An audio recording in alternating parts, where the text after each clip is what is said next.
안녕하세요. 아들 하나를 키우고 있는 30대 워킹맘입니다. 제 인생을 한마디로 축약하자면 총체적 난국이었어요. 가난한 집안에서 가진 것도 특출난 재능도 없이 태어난 외동딸. 사회에서 제 포지션은 딱 그 정도였어요. 하지만 저는 단 한 번도 제가 가난하게 태어난 것에 대해 부모님을 원망해 본 적이 없고, 저희 부모님 역시 긍정적이고 착하신 분들이라 저 역시 어려운 상황에서도 늘 웃으며 살아가려고 노력했죠. 남을 미워하는 건 너 스스로를 갉아먹는 거야. 최후에 웃는 놈이 승자라는 말도 있잖냐. 늘 웃어라 딸아. 우리 아버지는 늘 그렇게 말씀해 주셨죠. 저희 엄마는 농인이세요. 글이나 수어로만 소통이 가능하고 입모양은 어느 정도 읽을 수 있긴 하지만 속도가 조금만 빨라도 힘들어 하시기 때문에 사람들을 대면하는 일은 거의 못하셨죠. 그리고 저희 아버지는 공장에서 기계 수리공으로 일하세요. 배운 것도 가진 것도 없이 대물림되는 가난. 우리 집 상황이 딱 그랬죠. 그래서 저는 중학교 때부터 아르바이트를 했어요. 몸이 불편해 제대로 일할 수 없는 엄마, 수입이 적어 항상 가족들에게 미안해하는 아빠에게 조금이라도 도움이 되고 싶었거든요. 부모님께서는 제게 늘 세상을 미워하지 말고 아름답게 보려고 노력하라고 가르치셨고, 저는 부모님의 가르침대로 미소를 잃지 않고 살아가기 위해 노력했죠. 저의 미소는 모든 사람들이 좋아해 줬어요. 학교에서도 아르바이트하는 곳에서도 늘 긍정적으로 생각하고 생글생글 웃고 보는 저의 성격 덕에 주변에 늘 사람이 많았고, 다들 저에게서 긍정의 에너지를 얻는 것 같다고 말해주며 어려운 환경 속에서도 희망을 잃지 않고 살아가는 저를 대견하게 여겨주었죠. 저는 고등학교를 졸업하자마자 꽤 큰 공장에 취직했고, 성실하게 오래 일한 덕분에 직급도 오르고 연봉도 올랐어요. 드디어 안정적인 수입을 얻어 힘들어하시는 부모님께 도움을 드릴 수 있을 만큼의 어른이 되었다는 생각에 2교대 생산직으로 일하면서 몸은 고되었지만 마음만은 행복한 나날이 시작되었죠. 그렇게 다니던 직장에서 지금의 남편을 만났어요. 남편은 긍정적이고 따뜻한 마음씨를 가진 저에게 첫눈에 반했다고 그랬죠. 소영씨, 오늘 야간 근무 아니지 않아요? 아, 오늘 미혜가 아프다 그래서 근무 시간 바꿔줬어요. 그러다 진짜 달라요. 지난주에도 계속 야간 근무했잖아요. 괜찮아요. 야간 근무하면 수당 많이 나오고 전 좋죠. 미혜씨 맨날 그렇게 아프다고 거짓말하고 야간 근무 빼는 거 알면서 그걸, 아휴, 사람이 이렇게 미련해. 그런 소리 자주 들어요. 안 되겠네. 내가 오늘 소영씨에 벌을 줘야겠어요. 내가 자꾸 그렇게 사람들한테 손해볼 짓 하지 말라 그랬죠. 네? 벌이요? 오늘 강소영씨는 돼지고기 실컷 먹고 배 터지는 형벌에 처합니다. 땅땅! 남편은 처음에는 이렇게 남들 부탁을 잘 거절하지 못하고 남에게 싫은 소리 할 바엔 그냥 내가 고생하고 많은 제 성격이 답답했던 모양이지, 이렇게 동료 직원들에게 야간 근무를 떠맡게 되어 고생하고 있을 때면 피로회복제도 사다주고 비싼 도시락도 사다주면서 호감을 표시했어요. 가끔은 퇴근길에 같이 식사를 하기도 했죠. 제가 스스로 잘 못 챙기니까 챙겨주고 싶은 마음도 있었다고 해요. 솔직히 저도 남편이 처음부터 저에게 다른 사람을 대하는 것과는 다른 관심이 있다는 건 알았지만, 저는 지금 당장 부모님을 모시는 것이 중요했기 때문에 일부러 모른 척한 것도 있었죠. 어느 날의 일이었어요. 퇴근하는 길에 우연히 시간이 맞아 버스 정류장까지 같이 간 적이 있었는데요. 남모르는 아이 하나가 정류장에 오독하니 서서 울고 있지 뭐예요. 이쪽은 공단 지역이라 주택가가 없어서 아이가 혼자 다닐 일이 없는데 말이에요. 어머, 얘 여기서 왜 울고 있어? 부모님은 어디 가셨어? 엄마, 엄마. 아이는 엄마를 잃어버린 모양인지 겁에 질려 엄마만 찾으면서 울고 있었어요. 비까지 맞은 모양인지 온몸이 축축하게 젖어 있었죠. 제가 경찰에 신고할게요. 아가, 비도 오는데 안 춥니? 눈아웃 잠깐 입고 있을래? 저는 곧바로 아이에게 옷을 벗어주었고, 남편이 경찰에 신고를 막 하려는 찰나 저쪽에서 누군가를 애타게 부르며 찾는 목소리가 들리더라고요. 엄마! 지호야, 지호야, 아이고 지호야, 엄마가 가만히 서 있으려는데 비도 오는데 어딜 혼자 또 갔어? 응? 이쪽에 볼 일이 있어 아이와 함께 택시를 타고 왔는데 도중에 비가 오는 바람에 우산을 살 만한 곳이 있나 택시 정거장에 잠깐 세워놓은 사이에 아이가 사라졌다는 거예요. 아이 엄마는 우산은 사지도 못하고 비를 철철 맞으면서 아이를 찾아 헤매고 있었죠. 저는 비에 쫄딱 젖어 부둥켜 안고 오는 두 사람이 너무 안쓰러워서 제가 가지고 있던 우산을 쥐어보냈어요. 세상에. 내가 헛게 보이나 보다. 가만히 지켜보고 있던 그 사람이 갑자기 그러기에 저는 또 어딘가 아픈가 싶어서 깜짝 놀라 뒤돌아봤죠. 그랬더니 그 사람이 싱글싱글 웃으면서 그렇게 말하더라고요. 아니, 눈앞에 있는 사람 등에서 천사 날개가 보이네요. 어글거려 진짜. 그 일을 계기로 저와 남편은 교제를 시작했어요. 어떻게 생각하면 저나 남편이나 서로에게 호감은 있었지만 한 걸음을 내딛지 못해 망설이고 있었으니 그 엄마와 아이가 우리 둘을 이어준 천사가 아닐까 하고 요즘도 간간히 그때 일을 남편과 함께 추억하곤 한답니다. 나중에 알게 된 사실이지만 남편의 집안은 우리 집과 비교하는 게 죄송스러울 정도로 잘 사는 편인 집안이었어요. 남편은 삼형제 중 막내였는데 큰형은 의사에 작은형은 변호사, 말 그대로 사자 집안이었던 거죠. 그중 유일하게 남편만 2년제 전문대를 간신히 졸업해 공장에 취직했고 그래서 저를 만날 수 있었던 거예요. 남편은 그 이야기를 하면서도 당당하게 어깨를 쫙 펴고 전혀 기죽지 않는 목소리로 말했죠. 부모님이 나보다 더 잘 먹고 잘 사시는데 오히려 부모님 걱정 안 해도 돼서 좋지 뭐. 난 원래 어릴 때부터 형들이랑은 달리 공부랑은 영 안 친했어요. 내가 탱자 놀기만 하는 것도 아니고 기술 배워서 공장 취직해서 내 밥벌이 내가 하고 사는데 형제들한테 기죽고 살 이유가 뭐가 있어요? 남편의 부모님은 남편이 좀 안 좋은 데라도 괜찮으니 4년제 대학을 나와 학사학이라도 하나 가지고 있길 바라셨지만 남편은 돈 낭비라고 부모님께 맞섰다고 해요. 하지만 시부모님도 그냥은 포기하실 분들이 아니었던 모양인지 전문대 나갈 거면 학비고 생활비고 지원을 딱 끊겠다는 초강수를 두셨고 남편은 보란듯이 그날로 바로 자취방을 얻어 나와 학자금 대출과 아르바이트로 등록금도 내고 생활했기에 20살 이후로는 부모님께 도움을 받아본 적이 없으니 자신은 부끄러울 것도 꼴릴 것도 없다는 입장이었죠. 전 그런 남편이 너무 멋져 보였어요. 저 역시 늘 긍정적으로 살기 위해 노력했지만 마음 한편에서는 늘 내가 남들보다 못하다는 그런 낮은 자존감이 때때로 저를 우울하게 만들기도 했지만 어떤 상황에서도 절대 굴하지 않고 나만의 길을 개척해 나가는 남편의 높은 자존감이 너무 든든하게 느껴졌죠. 결혼 이야기가 본격적으로 나오기 전 남편의 집에 인사를 드리러 간 적이 있었어요. 그때는 결혼 이야기가 오갈 때도 아니었고 교제한 지 1년이 됐으니 인사는 드리는 게 좋을 것 같다는 남편의 말에 그냥 여자친구 신분으로 갔었던 건데도 예비 형님들은 저를 머리끝부터 발끝까지 마치 채소 고르는 것 마냥 위아래로 스캔하시더라고요.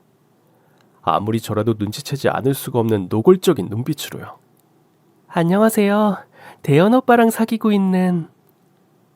어머, 지금 오빠라고 그랬어요? 둘이나 있을 때 쓰는 호칭을 지금 집안 어른들 다 듣는 데서 쓴다고? 죄송합니다.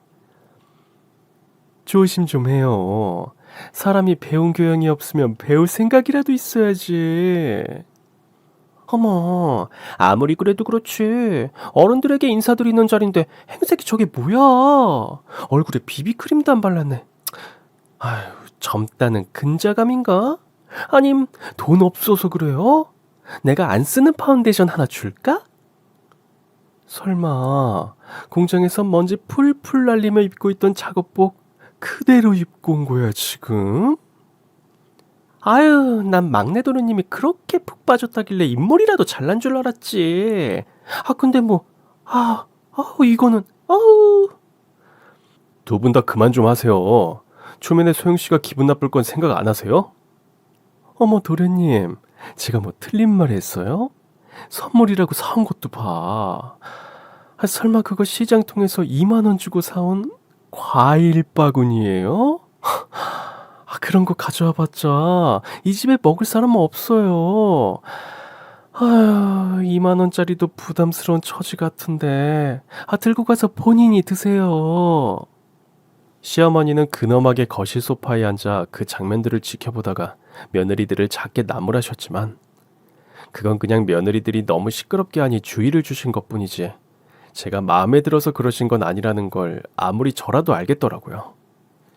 하긴 아무리 막내 아들이 공장에서 일한다지만 기본적인 집안의 수준이라는 게 있을 텐데 제가 마음에 찰 리가 없었죠. 여기에 저희 어머니께서 농인이라는 사실을 알게 되면 또 얼마나 더 비웃을지 상상도 안 돼요. 저는 정말 20년 넘는 인생 최초로 긍정의 힘을 잃는 기분이었어요.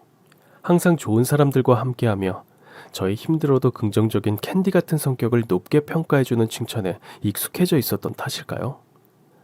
별것 아니라고 생각하고 넘겨보려고 해도 가슴에 가시처럼 말들이 콕콕 박히는 것은 어쩔 수가 없었죠. 하지만 남편은 그 순간에도 당당했어요. 형수가 나랑 결혼할 거예요? 내가 누굴 사귀던 형수가 뭔 상관인데요. 그렇게 우리 처지가 딱해 보이면 소영씨 옷도 사주고 화장품도 사주시던가. 형 돈 잘 버니까 어렵지 않겠네. 어머어머, 도련이 말하는 것 좀 봐. 남편은 내가 좋은데 어쩔 건데 하면서 거의 떼쓰는 막내처럼 말했고, 그런 남편의 모습에서 남편이 모나지 않게 부모님의 사랑을 받으며 자랐다는 걸 느낄 수 있었어요. 형들과의 나이 차이도 상당한 늑둥이 막내였으니 아무리 엄한 부모님이라도 막내만큼은 자유분방하게 살 수 있도록 해주었던 것이겠죠? 소영씨, 오늘 형수들이 한 말 너무 신경 쓰지 말아요. 괜찮아요. 난 딱히 틀린 말도 아니었는데요, 뭐. 앞으로 우리가 더 열심히 잘 사는 모습 보여드리면 되죠. 네? 오늘 인사드릴 때 흔들리지 않고 계속해서 웃으려 노력하는 소영씨 태도를 보고 저 마음 굳혔어요. 저랑 결혼합시다. 그렇게 제 나이 28살, 남편 나이 30살, 우리는 결혼을 결심했어요.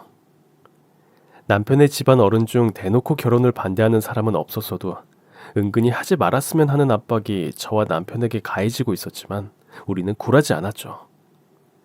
남편은 지금까지도 20살 이후로는 부모님 도움 없이 살아왔는데 결혼한다고 손 벌리면 꼴사나워진다며 둘 다 없는 처지에 결혼식은 그냥 패스하고 혼인신고부터 하자며 차라리 식 올릴 돈으로 신혼집으로 전셋방이나 하나 얻자고 하더라고요.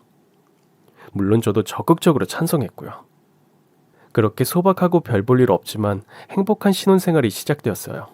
결혼 후 부모님을 걱정하는 저를 위해 남편은 일부러 친정에서 가까운 곳에 신혼집을 얻었고 귀가 들리지 않는 우리 엄마를 위해 수화까지 열심히 배워가면서 사위 노릇을 톡톡히 하려고 애썼어요. 저를 아들처럼 생각... 이거 아닌 것 같은데. 또 수화 연습해요? 내가 가르쳐줘요. 안 돼요. 자꾸 옆에서 도와주고 가르쳐주니까 더 안 외워지잖아요. 내가 직접 외우고서야 안 까먹는단 말이에요. 아이고 우리 남편 학창시절에도 안 해본 공부한다고 고생이네. 엉덩이 토닥토닥 해줘요? 진짜. 둘, 아니 넓게는 우리 친정 부모님까지만 놓고 본다면 정말 부족할 게 없는 더할 나위 없이 행복한 결혼 생활이었지만 해결할 수 없는 문제는 산재에 있었죠. 바로 시댁 문제였어요. 시댁을 보고 있노라면 우리 결혼 생활이 지금도 그리고 앞으로도 순탄치 못할 거라는 예감만 자꾸 들었죠. 늘 긍정적으로 밝게 그리고 자신감 있게 생각하고 살아가자는 다짐도 시댁 식구들을 보면 자꾸 무너지려고만 했어요. 제 인생 최초로 자격지심이 생기게 만드는 존재들. 적어도 저에게 시댁 사람들은 그런 존재였죠. 늘 당당하게 어깨를 펴고 할 말은 다 하는 남편이 정말 매일 부러웠으니까요. 예를 들면 이런 일들이 거의 매주 벌어졌어요. 동서, 이번 주 토요일에 본가 올 수 있지? 몇 시쯤이요? 저 금요일 야간이라 아침 일찍은 어려운데. 퇴근하고 바로 와.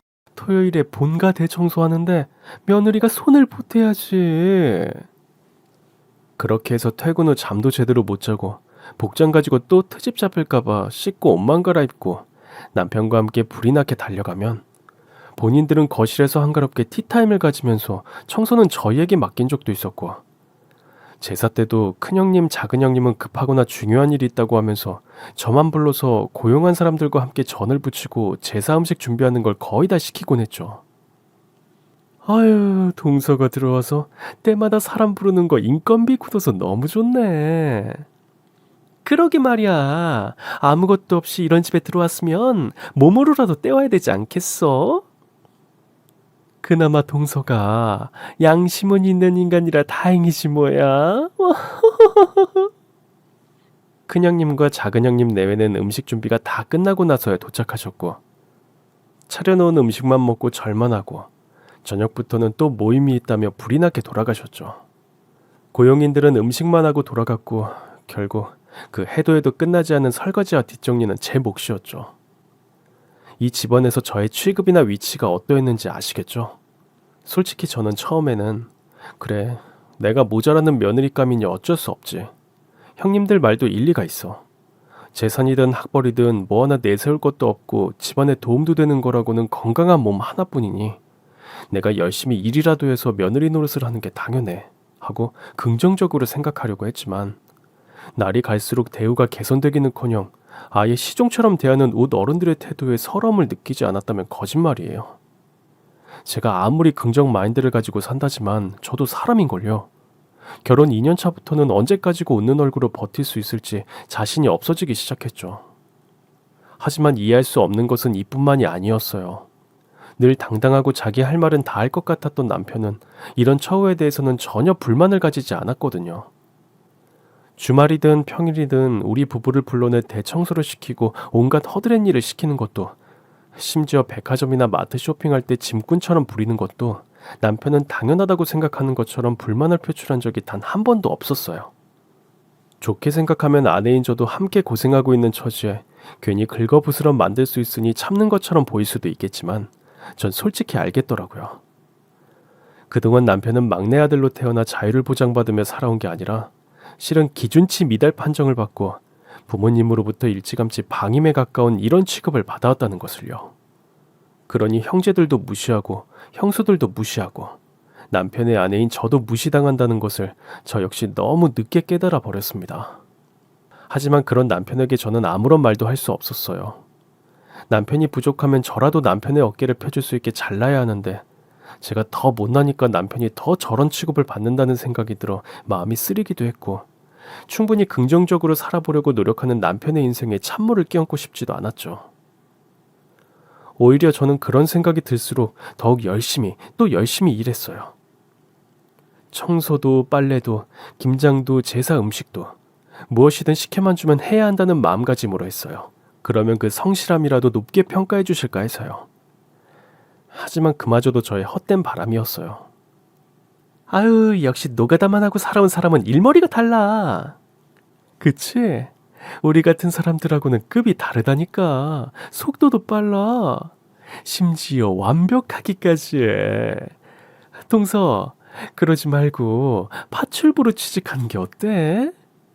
우리 집 안 그래도 가사 도우미분이 곧 그만두셔서 믿고 맡길 사람이 필요했는데, 아이, 설마 동서가 형님 집에서 물건을 훔치진 않을 거 아니야. 어머, 형님, 사람 일은 모르는 거예요? 가난하게 살던 사람이 삐까뻔쩍한 거 보면 눈이 돈다잖아요.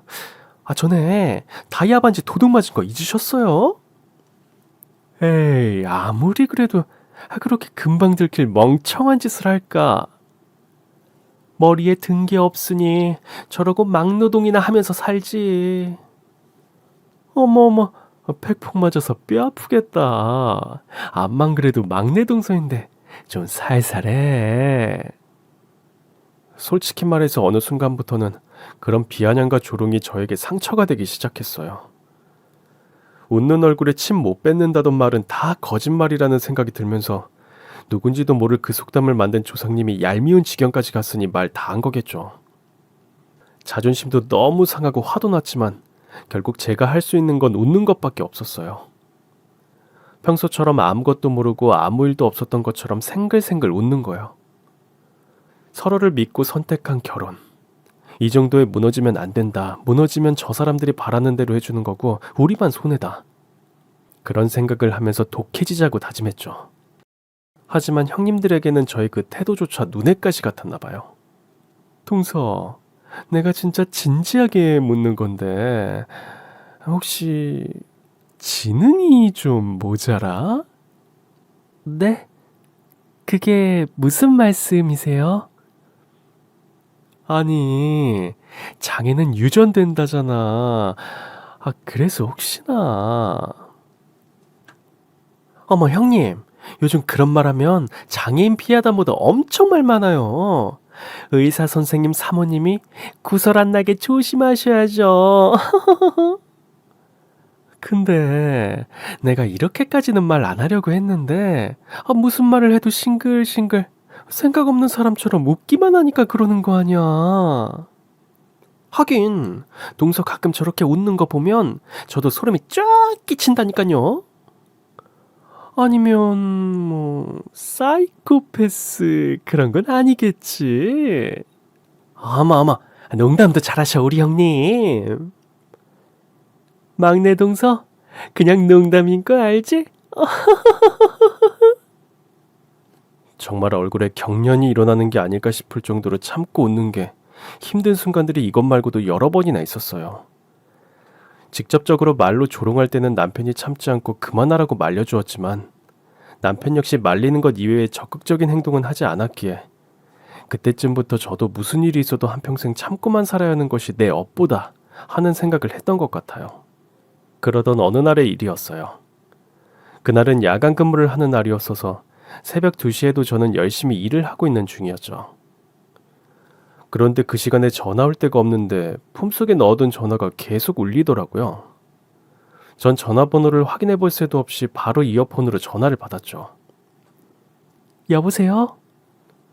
그런데 수화기 너머에 있는 사람 말소리는 안 들리고 신음소리 같은 것만 들려왔어요. 저는 처음에 어떤 미친 변태가 장난 전화를 했나 보다 싶어서 안 그래도 바빠 죽겠는데 장난질하지 말라고 소리치고 전화를 끊으려고 했는데 기계가 워낙 시끄러워서 자세히 듣진 못했지만 신음소리 중간중간 사람 목소리 같은 게 들리는데 이상했죠. 저는 직장 동료에게 잠깐 양해를 구하고 조용한 곳으로 이동해서 전화를 받았어요. 여보세요? 누구세요? 아가, 나다. 시어머니 목소리였죠. 저는 이 시간에 저에게 전화할 뿐이 아니었던지라 이상한 마음에 휴대폰을 꺼내서 직접 확인했지만 시간은 새벽 2시를 넘긴 시각이 확실했고 전화번호도 시어머니 전화번호가 맞았죠. 어머니, 이 시간에 무슨 일이세요?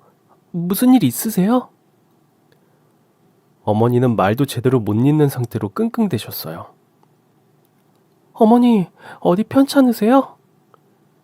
뭘 잘못 먹고 체한 모양인지 속이 너무 안 좋고 배가 뒤틀려서 일어나지도 못하겠어. 제가 119 불러드릴까요? 많이 편찮으세요? 좀 체한 것 가지고 뭐 혹시 네가 집으로 와줄 수 있겠니? 네, 알겠어요, 어머니. 강서방은 오늘 오전 근무라 집에서 자고 있을 거예요. 지금 바로 깨어서 댁으로 갈게요. 저는 곧바로 작업복을 벗어던지고 남편에게 전화를 걸어 깨웠죠. 남편도 깜짝 놀라 바로 차를 타고 공장으로 저를 데리러 와줬고 저희는 바로 시댁으로 향했어요. 119를 불러서 가실 수도 있었겠지만 굳이 저희를 부르신 것은 혼자 아파 누워있는 것이 서럽고 외로워서라는 생각이 들었어요. 저라고 그런 순간이 없었을까요? 그 마음을 누구보다도 알았던 저는 잠이 덜 깬 남편을 닥달해서 빨리 도착하도록 했고 다행히 늦지 않게 도착했어요. 어머님께서는 우리 부부가 도착할 때까지도 거실에 엎어진 자세로 배를 부여잡고 끙끙대고 계셨죠. 어머님, 괜찮으세요? 아이고, 미안하다. 너 일하는 중이었을 텐데. 그런 말씀 마세요. 어머님이 먼저죠. 여보, 반지꼬리 어디 있는지 알아요? 약통하고 반지꼬리 가지고 와요. 어머님 손가락부터 따게. 저는 일단 급하게 어머님을 소파에 앉혀드린 뒤 따뜻한 담요를 덮어드렸고 남편에게 상비약과 함께 반지꼬리를 가져오라 일렀어요. 저녁에 뭘 드셨는지 몰라도 급체를 하신 모양인지 엄지손가락을 바늘로 땄는데 어찌나 심하게 체하셨는지 피가 안 나올 정도더라고요. 어머니 안 되겠어요. 병원에 가요. 저와 남편은 어머님을 부축해서 곧바로 가장 가까운 대학병원의 응급실로 갔고 정신없으신 어머님을 대신해 수납까지 했죠. 병원에서는 체한 것이 맞는 것으로 보이나 어머님이 연세가 있으시다 보니 하루나 이틀 정도는 입원하면서 경과를 지켜보고 필요하면 검사도 해봐야 할 것 같다고 했어요. 당연히 저희 부부는 동의하고 검사 비용까지 모두 지불했죠. 남편이 다인실이면 된다고 하는 걸 그래도 어머님을 6인실에 모실 수는 없었던지라 제가 큰맘 먹고 1인실로 잡아드렸어요. 남들이야 그깟 것이라고 생각할지도 모르겠지만 주야교대로 공장에서 일하는 우리 부부에겐 1인실도 하루 입원비도 꽤 부담이 될 수밖에 없었지만요. 어머님은 의사에게 응급처치를 받고 병실을 올라가고 나서야 그나마 조금 안정된 모습을 보이셨습니다. 그때가 새벽 4시였죠. 어머님 많이 피곤하시죠? 제가 지킬 테니 한숨 주무세요. 검사는 오전에 한다고 의사가 얘기해줬어요. 제가 깨워드릴 테니까 걱정 말고 푹 쉬세요. 아니다, 그럴 필요 없어. 너도 일하다가 말고 와서 잠도 하나도 못 잤을 텐데. 저는 간이 침대에서 잠깐 눈 붙이면 돼요. 나 참, 평소에는 어머님 하면서 옆구리에 찰싹 들러붙어 떨어지지도 않던 것들이 정작 이렇게 필요할 때는 아무런 도움이 안 되는구나. 큰형님과 작은형님을 말씀하시는 거였죠. 거기에 제가 뭐라고 말을 얹기도 애매한 상황이라 저는 어색함을 돌려보려고 말을 돌렸어요. 언제부터 속이 안 좋으셨어요? 좀 더 일찍 전화하셨으면 제가 바로 왔을 텐데. 10시인가? 자기 전에 저녁 먹고 떡을 간식으로 먹은 것이 잘못돼서 체한 모양인지 잠자리에 누웠을 때부터 명치 아랫부분이 꽉 막힌 것처럼 영 불편해서 뒤척였었거든. 그러다가 안 되겠다 싶어서 큰 며느리랑 둘째 며느리한테 전화했는데 이것들이 세상에 시어머니가 아파서 다 죽어간다는데도 바쁘다고 소화제 사서 잠깐 들릴 시간도 없다면서 나더러 아직 괜찮아 보이는데 약국 문 닫기 전에 가서 사다 먹으라고 하지 뭐냐. 아이고. 저라도 올 수 있었으니 됐죠.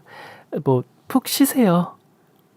어머니는 두 형님이 바쁘다는 핑계로 아픈 자신을 모르는 척하고 소화제를 사다 주는 것조차 매몰차게 거절한 것이 너무 섭섭하셨던 모양인지 한참을 잠 못 이루시고 저에게 하소연을 하셨어요.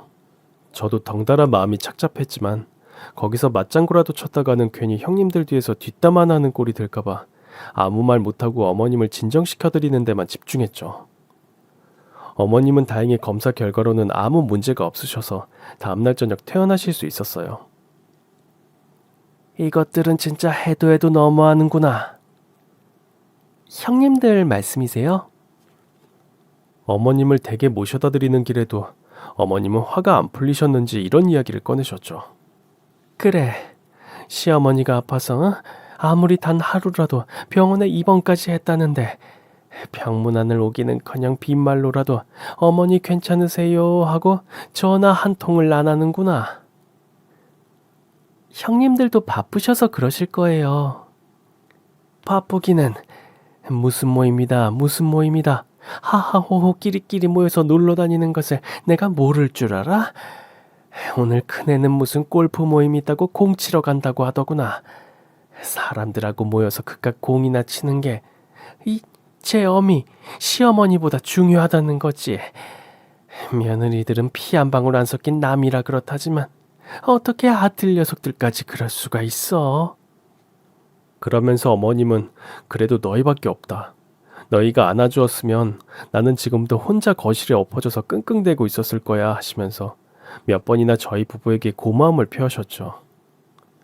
언뜻 보아도 어머님이 화가 많이 나신 것 같아서 저도 괜히 속상하더라고요.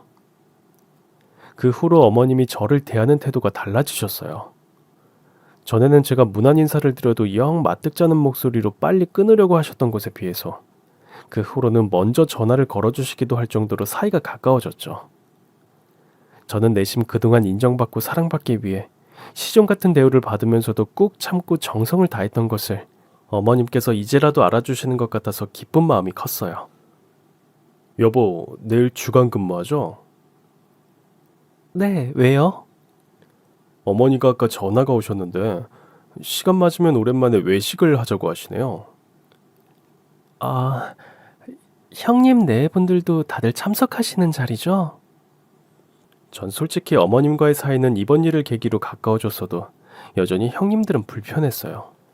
아주버님들이야 저와 대화를 나눌 일 자체가 적다 보니 그냥 어색한 정도였지만 그동안 형님들이 저에게 했던 말과 행동이 있었기에 집안일을 해야 할 때 말고는 부딪히지 않고 싶은 것이 솔직한 심정이었죠. 내색은 안 했지만 남편 역시 제 마음을 어렴풋이 알고는 있었던지라 자기도 아차 싶은 표정으로 그러더라고요. 내가 어머니한테 한번 물어볼게요. 남편은 그렇게 말하곤 바로 어머님에게 전화를 걸었죠. 저는 퇴근하고 저녁 식사를 준비하던 중이라 이야기를 못 들었는데 남편이 통화를 끝내고는 그러더라고요. 어머니가 그러지 말고 주말에 쉬는 날 보자고 하시는데요.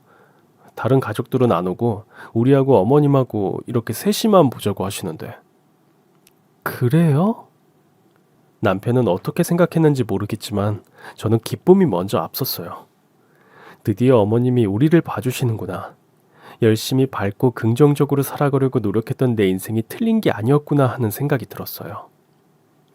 그렇게 어머님을 주말에 뵙게 되었고 식당 예약도 어머님이 하셨다고 하셔서 어머님께 폐가 되지 않도록 신경 써서 꾸미고 나갔는데 어머님은 저를 보자마자 혀를 차며 그러셨어요.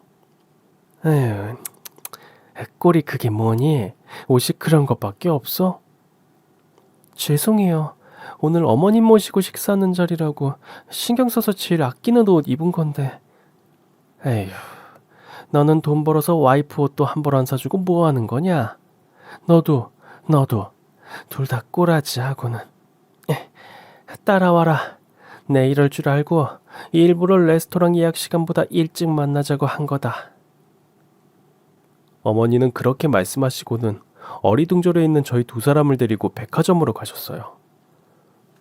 그리고는 저는 생전 처음 들어가 보는 비싼 명품 브랜드 매장으로 말도 없이 끌고 가셔서는 이것저것 저에게 골라주고 직원에게 포장해달라고 하셨어요. 당연히 저는 기겁했죠. 어머님, 저희는 이렇게 비싼 거 저희 형편에는 맞지 않아요. 누가 너 보고 개선하라고 했어? 아무렴 내가 너희 형편 뻔히 아는데 백화점까지 데려와서 네 돈으로 결제하라고 하겠니? 어머님, 그럼 더더욱 안 되죠. 이렇게 비싼 거 못 받아요. 죄송해서. 저번에 나 데리고 병원 가준 거. 일하고 와서 피곤할 텐데도 일까지 빼먹고 저녁까지 간호해 준 거에 대한 고마움의 표시라고 생각해. 너한테는 엄청나게 비싼 거지? 나한테는 아니다. 별것도 아닌 것 가지고 일일이 부담스러워하고 위축되지 마. 내 아들하고 결혼한 이상 너도 이 집안의 식구야. 내 며느리가 꾀죄죄해서 다니고 어디 가서 함부로 취급받는 거, 그건 내 자존심도 걸려있는 문제라는 걸 알아야지. 츤데레라는 게 이런 걸까요? 어머님은 짐짓 고압적으로 저를 나무라는 것처럼 말씀하셨지만 그 말에서 저를 생각해 주시는 진심을 느낄 수 있었어요. 이제야 저를 이 집안의 식구로 그리고 며느리로서 인정해 주신다는 생각에 눈물까지 나려고 하더라고요. 3년의 고생을 보답받는 것만 같았죠. 그건 입고 갈 거니까 포장하지 말아요. 뭐하니? 어서 들어가서 갈아입고 나와. 가방이랑 신발도 사야지. 옷만 고급진 거 입고 신발이랑 가방은 싸구려로 드는 것만큼 없어 보이는 게 없다. 오늘 예약한 레스토랑 격에 맞는 복장을 갖춰야지. 어서 서둘러. 늦기 전에 태연이 옷까지 보고 가려면 우리 이러고 있을 시간 없다. 저는 너무 죄송스럽고 또 부담스러운 마음도 있었지만 그렇게 강하게 말씀하시는 어머님 앞에서 계속해서 거절하는 것 또한 예의가 아니라는 생각에 어쩔 수 없이 어머님께서 사주신 것을 받아들였어요. 남편도 갑자기 달라진 어머님의 태도에 어안이 벙벙한 표정을 짓고서도 저보고 너무 예쁘고 잘 어울린다고 좋아해줬죠. 그렇게 그날은 어머님이 선물해주신 명품을 입고 난생 처음 가보는 고급 레스토랑에서 식사도 했어요. 이거는 두 번째 나이프로. 아, 감사합니다, 어머님. 너도 이제 우리 식구가 되었으니 어디 가서 창피 안 당하려면 이렇게 우리 집안 수준에 하나하나 맞춰가고 공부해야지. 어머니는 고급 양식을 먹어본 적이 없어 식기 사용법도 모르는 저를 부끄러워하지 않으시고 하나하나 가르쳐 주셨어요. 다음엔 사돈도 모시고 한번 만나자. 저희 부모님도 너무 좋아하실 거예요. 하지만 저희들에게는 너무 과분한 것 같아요, 어머님. 내 며느리로서 인정받으려면 그런 비굴한 태도부터 버려. 그날 어머님은 저에게 많은 이야기를 들려주셨어요. 아버님은 보따리상부터 시작해 유통업계로 진출한 자수성가형 사업가셨고, 어머님 역시 본래 집안은 가난했기에 지금까지 이루어낸 모든 재산과 명성은 오롯이 자신들만의 피나는 노력으로 일구어낸 것이기에 저의 가난을 이해할 수 있다고 하셨죠. 아버님께서 비교적 일찍 돌아가신 이후 어머님께서는 일구어낸 부와 명성을 지키기 위해, 그리고 자신의 자식들은 자신들처럼 가난하고 무식하다고 무시받지 않게 해주기 위해 교육에 열을 올리셨고, 덕분에 큰 아주버님과 작은 아주버님이 사자 직업을 가질 수 있었던 거죠. 하지만 어릴 때부터 그런 부모의 뜻은 모르고 공부에 재능도 관심도 없는 막내 아들이 한편으로는 아픈 손가락이시던지라 결혼만큼은 좋은 집안 여자를 만나서 하길 바랬던 면도 있어서 조금 실망하지 않았다면 거짓말이라고 솔직한 심경을 털어놓으셨어요. 모두 맞는 말이고 어머님의 마음이 이해가 갔기에 저 역시 이렇게 진심을 말씀해 주셔서 감사하다고 마음을 전했죠. 내가 그동안 눈이 멀어서 잊고 있었던 거야. 그 시절 애들 아빠, 내 남편이 보따리 짐을 지고 물을 건너다니면서 장사할 때 지금의 우리 집안이 있게 해준 것이 다 우리와 우리 주변에 있는 선한 사람들의 노력과 진심의 결실이었다는 걸 내가 자식인 너희에게 다시 배우는구나. 어머님은 그렇게 말씀하시며 추억에 젖은 듯한 눈빛을 하셨죠. 그리고 일주일쯤 지났을 때였을까요? 어머님께서 여느 때와 같이 주말에 온 식구가 다 모여 식사나 하자고 저희 부부를 불러주셨고, 저는 어머님께서 사주신 옷과 가방을 챙겨 입고 갔죠. 큰형님과 작은형님 내외는 늘 그랬던 것처럼 아직 도착하지 않으셨고, 저는 이 고운 옷에 물이라도 튀면 안 되겠다는 생각에, 늘 그랬던 것처럼 당연히 식사 준비는 제 몫이라는 생각에 앞치마를 목에 걸었고, 형님들은 이상한 낌새를 차리신 것처럼 수군수군대며 저쪽으로 가셨죠. 그때 어머니가 조용히 다가오시더니 나중에 네 남편하고 같이 열어봐라. 앞치마 주머니에 무언가 하얀 봉투를 넣어주셨어요. 저는 궁금증을 참지 못하고 슬쩍 봉투를 열어보았고 깜짝 놀라 뒤집어질 뻔했습니다. 하얀 봉투에 들어있던 것은 유산을 미리 배분하는 증여에 관한 내용이 담긴 서류였는데, 기존의 첫째 아들부터 순서대로 5대 3대 2로 나누어 주겠다고 했었던 것이 수정되어 2대 2대 6으로 재분배된다는 내용을 담고 있었죠. 아무리 눈밖에 난 자식이라도 막내 아들은 막내 아들이었기에 유산 상속에서 제외할 생각은 처음부터 없었지만, 이번 일로 저희 부부의 진심을 알게 된 시어머니께서 생각을 바꾸어 거의 저희 남편에게 몰빵한다고 해도 과언이 아닐 정도로 많은 비율의 재산을 증여하는 것으로 바뀐 것이었어요.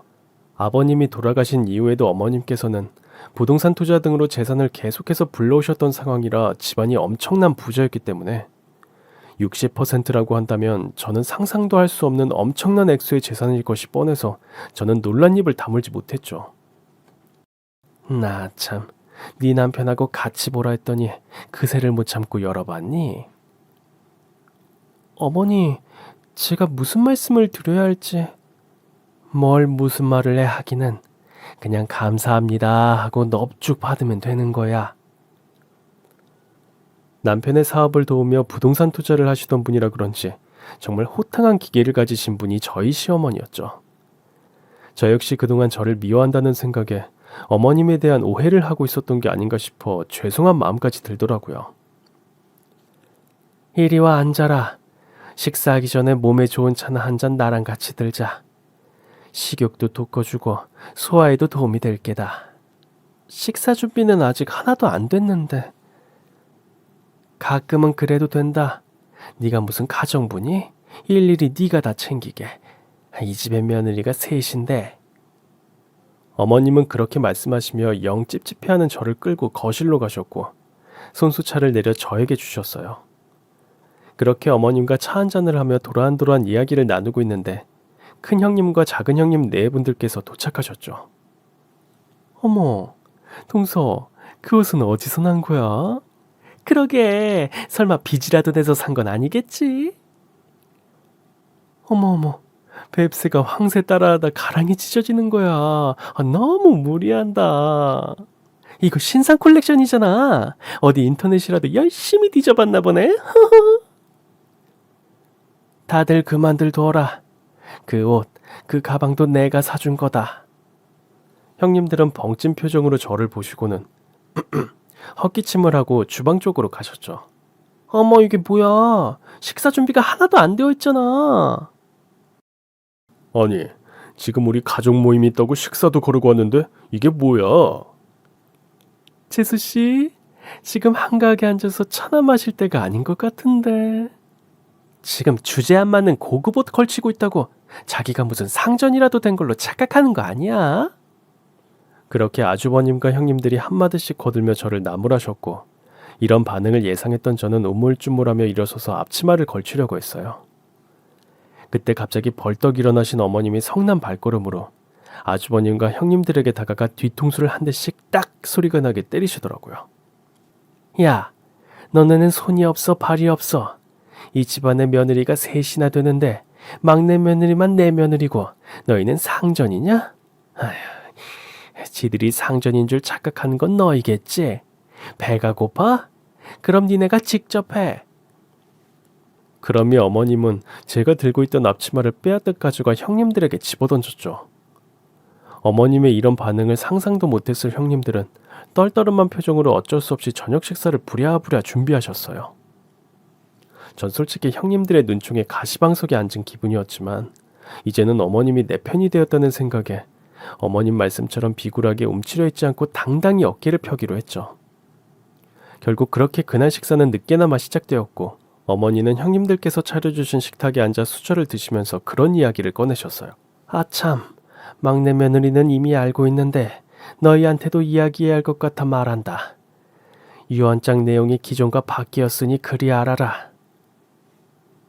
어머니, 그게 무슨 말씀이세요? 기존의 첫째부터 순서대로 5대 3대 2로 나누기로 했던 상속이 2대 2대 6으로 변경됐다. 나 죽고 박 터지게 싸우는 거 방지하기 위해서 생전에 미리 증여하는 방식으로 처리될 거니 그리 알아라. 아니, 이게 지금 무슨 소리냐고요? 대체 어머님을 무슨 가머니설로 꼬드긴 거야, 동서? 순진한 낯을 해가지고 아주 무서운 여우였구나. 아니, 의사의 변호사 직업을 가진 아들들한테는 20%만 주고 이날 이태껏 집안에 아무 도움도 안 되는 공장 노동자 따위한테 60%를 준다니 이게 말이 돼요, 어머니? 전 용납 못합니다.